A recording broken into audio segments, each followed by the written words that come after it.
Welcome everybody back to another episode of the Big Doug and Carmi Show, your one-stop shop for all things Commanders.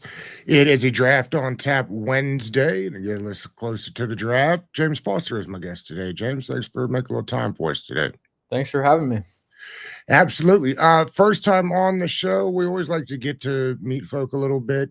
You're with the 33rd team. I'm curious how you kind of got into football and then how you got into the business.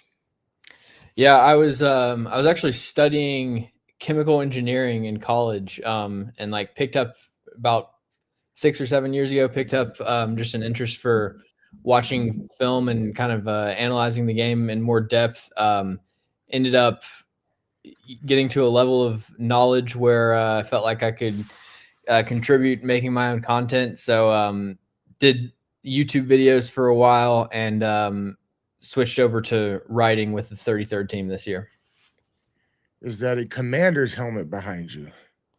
It is. I actually I've got all 32 NFL teams helmets there. Yeah. When you're studying a player, I'm curious how many games you usually do. I know some guys like to take the top couple games and a couple of bottom games and sort them through.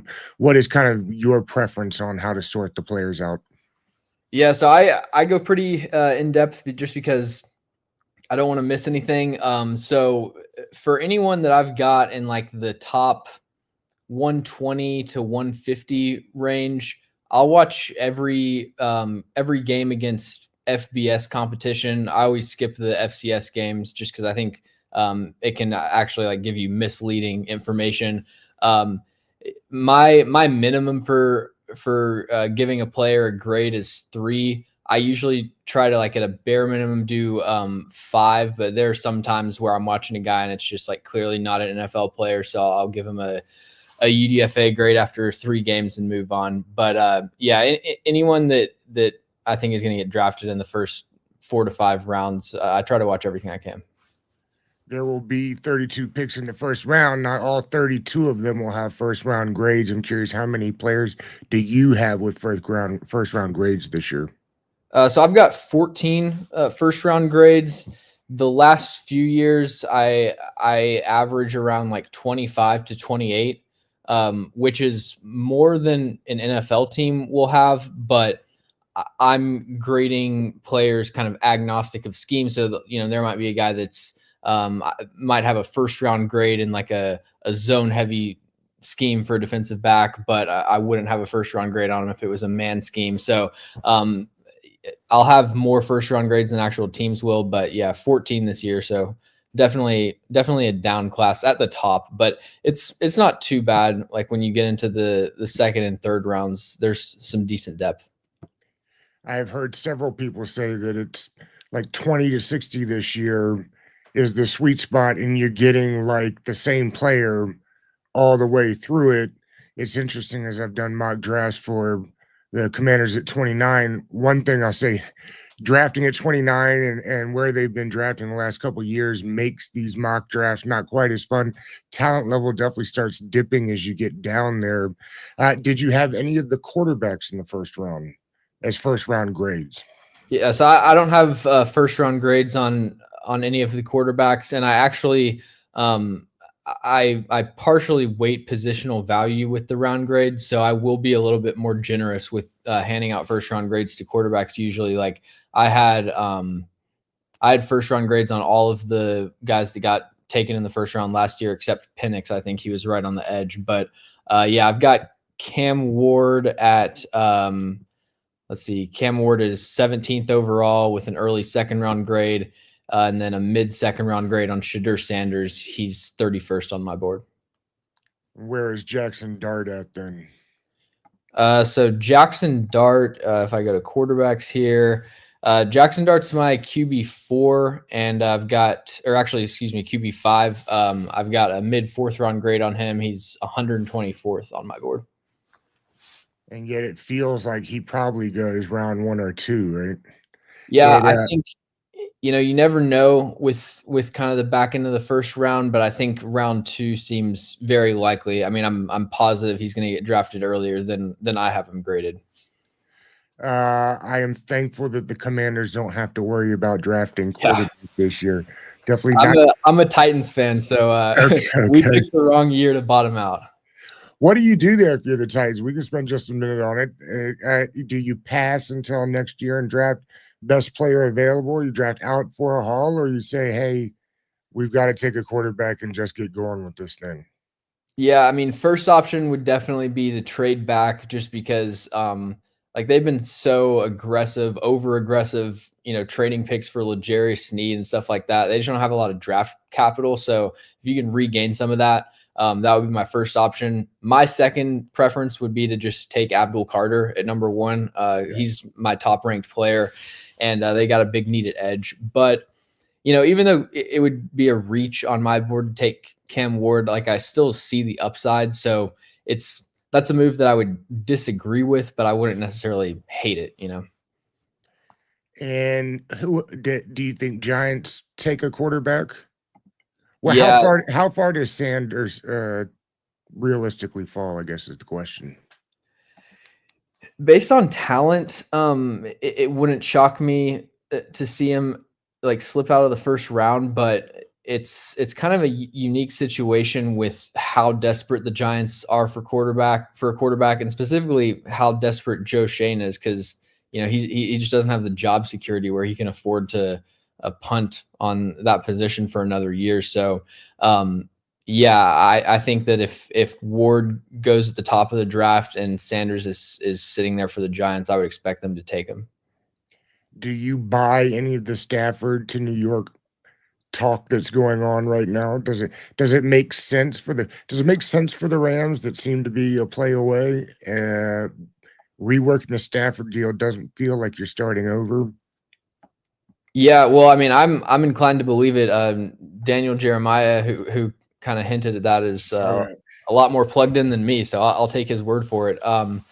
I think for the Rams, they're in kind of they could probably squeeze one more year out of the current window, but if they wanted to kind of start their reset right now, I think they could get a step ahead of a rebuild and not have to fully reset, because they've done a good job of drafting in recent years. Like they've got good young pass rushers, good pieces on the offensive line.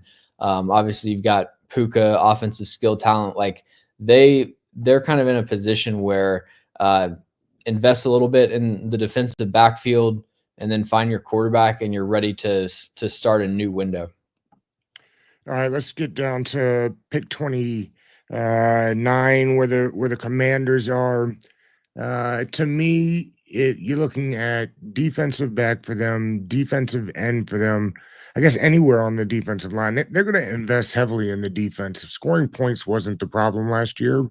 And that being said, I could see if a receiver they like gets there, that they wouldn't have a problem taking that. In your mind, as you see these boards fall, what are we looking at player wise in that area?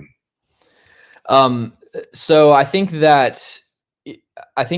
edge rusher and defensive line are the two deepest positions in this class. And at pick 29, you're going to have a really solid option and like multiple options to really take your pick. I mean, it's hard to predict where guys are going to go, but like I would expect, obviously Abdul Carter will be gone. I'd expect Mike Green, Jalen Walker, those guys to be off the board. But if somebody like James Pierce out of Tennessee falls to the late first, early second, I know there's been some talk about like character issues. I've got no insight to that, so can't say for sure there. But I think he's a great option, very similar player to like Brian Burns.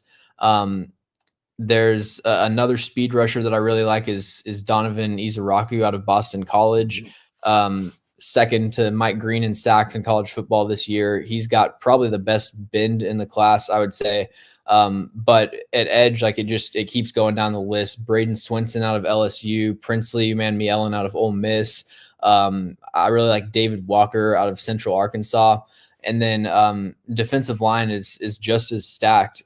Like I'm more of a film watcher than a plugged in sources guy. So predicting where guys are going to go. I can really just like read the mocks of the insiders, but I've seen Derek Harmon out of Oregon fall later in the draft than I would have expected.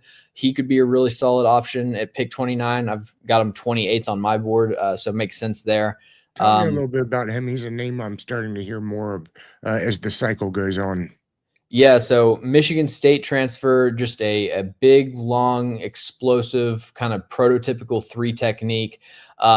He's a really balanced player and kind of checks every single box except for had an awful finish rate this year as far as sacks. Like he was one of the most disruptive defensive linemen in college football, but just missed so many sack opportunities. I think he ended with 5, I think PFF had him with.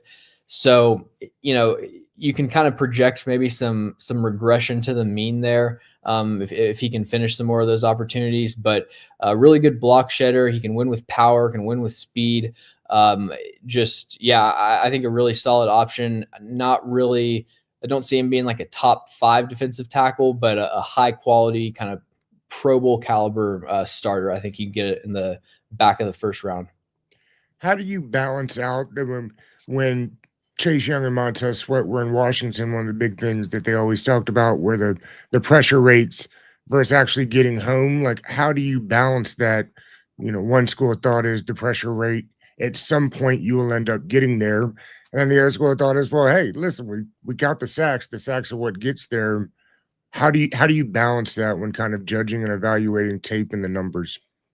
I definitely lean more towards prioritizing pressures and specifically pass rush wins. Like I'm not really forming my opinion based on the stats, but just, the stats represent what happens on tape. So if you're beating the blocker in front of you constantly and the quarterback's releasing the ball too quickly for you to get there, something that's out of your control, like being able to win as a pass rusher, that's the most rare and valuable and hard to develop skill set. So I really prioritize that most of all.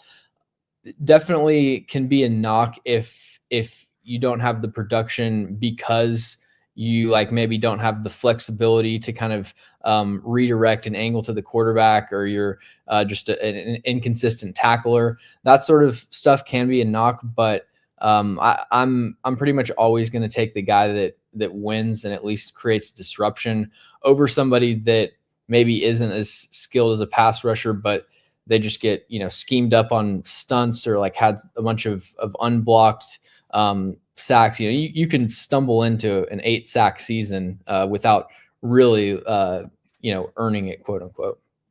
How do you judge guys like Michael Williams? A lot of guys that come out of the Georgia program, have to share, right? I mean, that's what we've seen over time. Freaky guy with traits. Where do you see, what range do you have him at? Yeah, he's a tough eval. I've got him 20th on my board. He's definitely a different player than Trayvon Walker, but he's similar in the sense that he's so technically polished as a run defender, like just textbook hand usage, setting the edge. But that technical nuance doesn't really translate to what he shows as a pass rusher. Something that makes his evaluation even more difficult is that he was apparently playing through an injury this year. So understandable that he wasn't able to fully take that next step.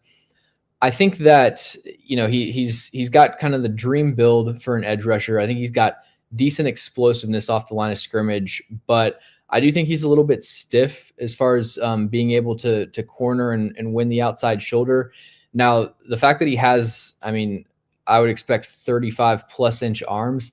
That allows him to reach back to the quarterback. You saw that with his strip sack against Texas. And so he's able to make up for his lack of bend in certain situations.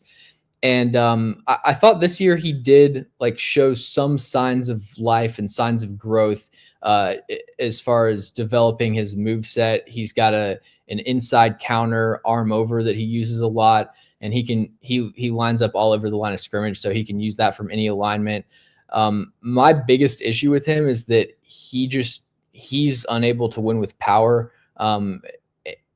compared to like how you would expect him to based on his size and length profile, just doesn't play low enough to really generate any displacement. And so for him to be a consistent disruptive force, he's got to lower his pads and fix that issue. But yeah, Michael Williams and Shamar Stewart is another one. I've got them 20 and 21 on my board. Just I do think there's a high floor as far as being a run defender and being able to get on the field, but pass rushing, it's really a gamble. How have you separated the two Texas A&M edge rushers? Shamar Stewart and Shamar Turner. Yeah. Nick Scorton. Nick Scorton. So yeah. So to me, Shamar Stewart is in a completely different league from Nick Scorton. And I had Scorton #1 on my board heading into the season. Really liked his Purdue tape. Just a skilled, advanced pass rusher. So many different moves. Had a really good spin move. Wins with a cross chop. I thought this year his tape was really disappointing to me. He seemed to be playing a little bit heavier, and like he's never been a great elite athlete, but that was really noticeable this year where he just wasn't able to win the outside shoulder as a speed rusher, and had a difficult time, really creating any pressure along the outside track. And listed at weighed in at 6'4", 280, but another player that has a really hard time winning with his bull rush. He's a high effort player, good motor in the run game, but I see him as more of a third round type of prospect. I know that he's higher than that on most people's boards, but was pretty disappointed with his tape this year.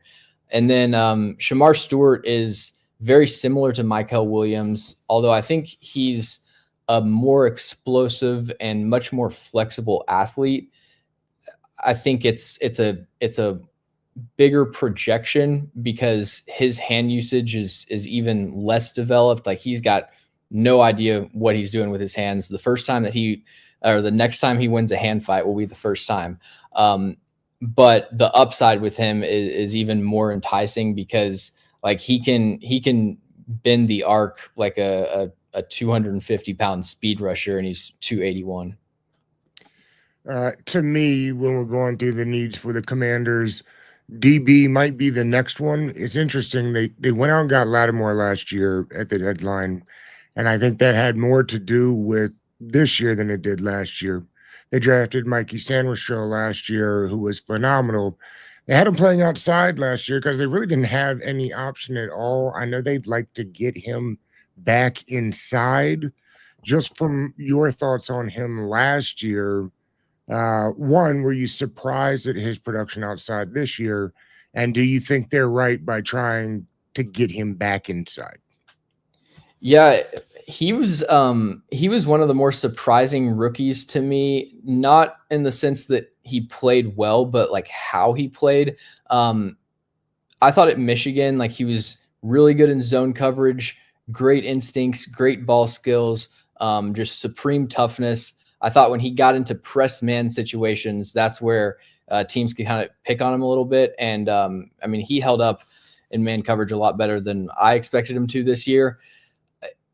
The way I see it, if you kind of stumble into a starting caliber outside corner, I'm not sure that I would want to mess that up. But if they were able to address that in this draft, and then he gives you at least like flexibility to where you can just take the best player available between a nickel and an outside corner, and then move him to whichever spot you don't address. When we're looking at that 29 range, it feels like guys like Siobhan Revel will be there, maybe Benjamin Morrison as Thomas. Who of these guys do you kind of like in that range? So I love Azariah Thomas out of Florida State. I've got him 11th on my board. It would surprise me if he made it to 11, but if he made it to 29, but if you can get him there, that would be, I think, a home run pick. I think that Revel is probably the next best option if you're going late first at corner. He's got the prototypical size, length, speed profile. He has first round talent. It was just, his ACL injury in September, I think that's not a concern to me, like directly, but it did cost him the opportunity to solidify himself as a first round prospect, because I thought his tape from 2023 in the first few games this year was good, but not as dominant as I would want to see for playing group of 5 competition. Just kind of some lapses in technique, and would get beat down the field occasionally. So I think that he could have, lifted himself up into the top half of the first round, but he's more of a fringe first rounder at this point. Would definitely be a good pick at 29 there. Benjamin Morrison is interesting. I think that Revel is probably the last player in this cornerback class that I would want to take at 29. Morrison is talented, but the medicals are going to be huge for him. I mean, a hip surgery for a cornerback is about the worst possible injury that you can be dealing with. And I was a little bit lower on Benjamin Morrison, kind of viewed him as like a late second, early third type of player. But with the injury, I we'll just have to wait and see what comes out this week, and how he does with the medical checks. There's only 2 safeties I'm curious about before we get to the wide receivers. One of them is Malachi Starks, who the numbers weren't great, but really just one of the better football players in the first round. And then the kid out of Southern California, Amanawari. Hope I'm saying that somewhere close to correctly. Toolsy guy. I've seen some people comp him to kind of like Derwin James. I'm just curious your thoughts on those 2 guys. Yeah, so the article that I wrote a couple days ago was taking a deep dive into Malachi Stark's season. He entered the year as a consensus top 5 type of prospect, and you look at most boards now, he's in the late teens to 20s. And like you said, he had a disappointing year statistically, career lows in interceptions and pass breakups, but he was basically playing a different position than he had the previous 2 seasons. Wasn't nearly as many deep safety reps where he could have eyes on the quarterback and actually make plays on the ball. He was playing the majority of passing downs as Georgia's nickel, and it wasn't like spot dropping into zone coverage, covering tight ends. He's playing press man on receivers, and it's a high exposure role for a safety to be in. And he got beat sometimes when he was matched up with shiftier route runners. But I actually came away really impressed with some of the things he showed in man coverage this year. I know there are certain teams that actually have him graded as an outside corner, which I don't quite see, but if you're in a zone heavy scheme, I could maybe see that. I think that his instincts and field vision and kind of deep zone coverage is really inconsistent to me. And I've watched him for his entire career. Like I remember his first career start, that game against Oregon, he had a beautiful interception. So he was on my radar immediately. And watching the Georgia prospects every year, like I've always thought of him as kind of the deep safety ball hawk type, but you watch him this year, just uncharacteristic number of coverage busts, and really makes for a more complicated eval. So yeah, I've got him at 19th on my board. I think that if he were to fall, like I know Daniel Jeremiah had him going 32nd in his most recent mock. If if you get him in the late first, he's one of those guys that could give you like crazy return on investment, but there is a lot wider range of outcomes with him than I initially expected. And then Eman Wari is, I mean, a unicorn of a defensive back. One of the best athletes in this class, regardless of position. I have him compared to like the high end comp is Derwin James, low end comp is Jeremy Chin. Plays safety, but he's really built like a linebacker, and he's got some reps in press man coverage where he looks like a cornerback. I mean, some insane interceptions, especially from a couple years ago. So he really gives you that positional versatility where he can maybe not full time, but like in a pinch, in a coverage rotation, he can play any of the back 7 spots in any given moment. And just a Swiss Army knife type of skill set that gives a defensive coordinator unique flexibility when you're like designing coverage rotations and disguises, because he can plug into any spot. You can roll the safeties, he can cover the deep middle, he can drop into the hook, he can line up in the box, shed blocks. Just gives you a little bit of everything there. He isn't the most like fluid and rangy player. I wouldn't want him as a full-time single high free safety, but just kind of a chess piece that I know Dan Quinn, likes those types of players. Yeah, it's his name doesn't get brought up nearly enough. I've been surprised. It might be one that gets talked about more as we go through the process. I think if you're talking about like pairing a coach with a player, Right.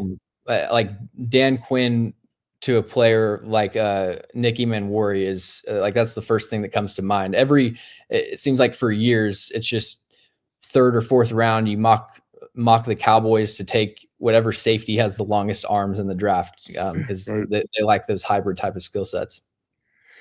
I'm not sure that they're concerned about it as far as the front office goes in Washington because of what Jaden Daniels is able to do with his arm. But I know the fan base is concerned about who plays opposite of Terry McLaurin. If we're looking at some of these guys like Luther Burden and Egbuka and Golden and Trey Harris, if you had one of these guys that hit to 29, who do you like playing opposite of Terry McLaurin in that Cliff Kingsbury kind of offense? So I'm a massive fan of Luther Burden. I've still got him as my 6th ranked player. Yeah. Actually just went back all the way through his tape, updated his my scouting report for him the other day, and like I'm still a huge fan of what he can do. He barely had half of his receiving yardage total from 2023, like 1,200 to 600 yards. But when you watch the tape and you watch kind of the context of the offense, it's just it's pretty obvious to me that his decline was almost entirely a result of situation. You watch him in 2023, like he looked like a slightly slower version of Malik Neighbors because of how automatic he was on slot fades. I think he had like 13 slot fade targets last year, only had 5 this year, and only 2 of them were catchable. So much fewer downfield targets and opportunities to make plays. He was used as like a decoy motion player, just not running a lot of real downfield routes. But when he did get those opportunities, I actually thought he showed improved footwork, and he's really, really quick and explosive in short areas.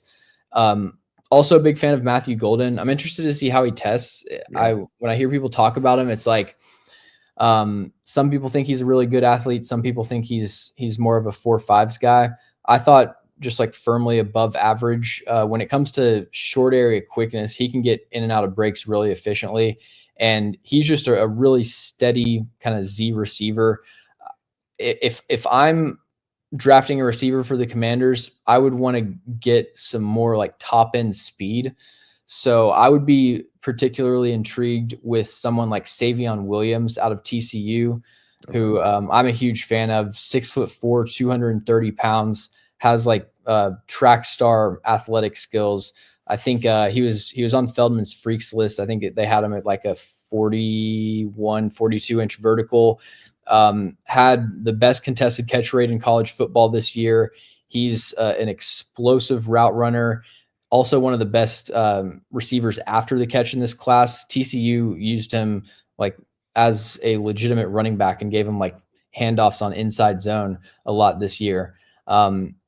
He does have some drops on like short hitches and stuff. It's like the easiest throws that he has, he'll drop it. But a lot of people naturally make the Quentin Johnston comparison, and I would push back on that because Quentin Johnston just never looked natural catching the ball at any level of the field. Savion Williams like can make crazy adjustments. He can high point, attack it with his hands. He just like has focus drops in the underneath area. So a bit of a boom bust prospect, but I think the upside with him is incredible. And the other guy that I would mention if we're talking like day 2 options at receiver, for a deep threat would be Ty Felton out of Maryland. Yeah. He has field stretching speed, immediate burst off the line of scrimmage, but also a really twitchy route runner. And I think he can run the entire route tree, separate on intermediate routes. He's another guy, like the reason that he would be available in the 3rd round probably is because he had some drop issues this year. It's kind of frustrating because he started off the year incredibly hot. I thought had a chance to be a top 40 pick. And then you watch him over the second half and he just didn't convert as many opportunities, and had a lower success rate at the catch point, but that hasn't historically been an issue for him in his career. So you could bet on that being an outlier, and I think get some good value with Ty Felton. The front office for Washington, I don't think is quite as concerned about the offensive line as the fan base is, who are desperate to protect Jaden Daniels at all costs. I'm curious your thoughts on Brandon Coleman playing left tackle, and if there and how many true left tackles there are that have that 1 to 2 round range in them. Yeah, I think that I've watched Brandon Coleman kind of adjacently watching Jaden Daniels this year. So I can't necessarily give a full evaluation of him. That'll be more for the summer. But like I've seen some pretty impressive highlight blocks for sure. He was a really interesting prospect because there was a steep drop off from his second to last year to his last year, and was kind of like playing out of position, but just a freak athlete. So I think he's got the traits to play left tackle. The way that I see it in this class, I think there are 3 true tackles that I would be comfortable taking in the top 40 to 50 picks. That's Armand Mimbo out of Missouri, Josh Simmons out of Ohio State, and Josh Connerly Jr. out of Oregon. I think that Will Campbell I view as almost certainly a guard. I do too. Maybe a team tries him at tackle. It would surprise me to see him playing on the outside. And like I say that as someone, I have him as my 4th ranked player. So I think he's going to be a great guard. It's just, you watch him against good competition this year, South Carolina, Arkansas, Oklahoma, Texas A&M, like he was losing the edge to speed rushers and he was getting beat inside when he had to mirror a counter on an island. I think moving inside will kind of mask a lot of his deficiencies.